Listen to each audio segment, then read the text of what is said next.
It was a warm spring morning, and Whiskers was lounging in the barn, watching the golden sunlight dance across the straw. Suddenly, a rustling sound caught his attention. His ears perked up and his eyes locked onto a tiny figure darting across the floor. It was Pip, carrying a small crumb of bread he had stolen from the kitchen. Quick as a flash, Pip dashed toward a hole in the wall, but Whiskers was faster. With one smooth leap, the cat blocked his path. Pip froze, the crumb still clutched in his tiny paws. "Wait, don't eat me," squeaked Pip, trembling. Whiskers tilted his head, his green eyes softening. "Eat you? I'm not going to eat you, I'm just curious. Why are you in such a hurry?" Pip blinked in surprise. "You're not going to chase me?" "No," said Whiskers with a playful flick of his tail.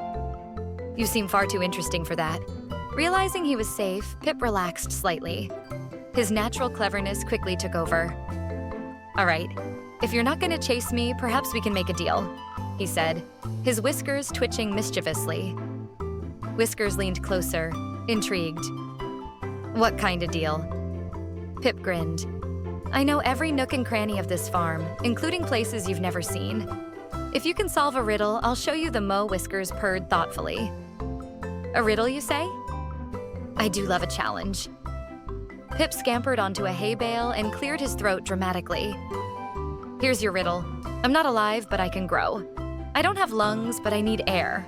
What am I?" Whiskers sat back, his tail swishing as he pondered the question. After a moment, his face lit up. "A fire!" he exclaimed.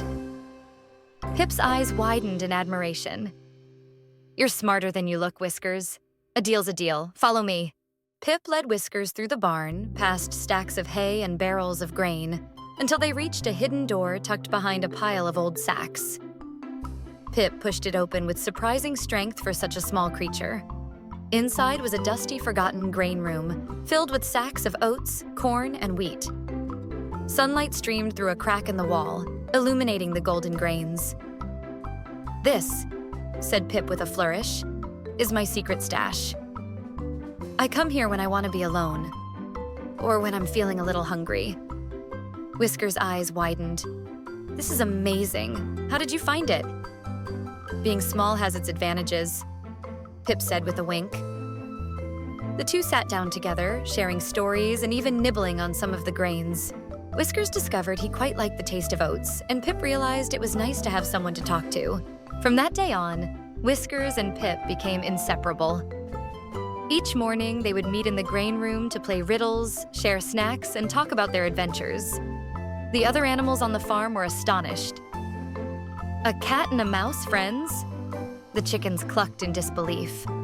But Whiskers and Pip didn't care. They had learned that friendship could be found in the most unexpected places. Together, they proved that even the most unlikely pair could find common ground.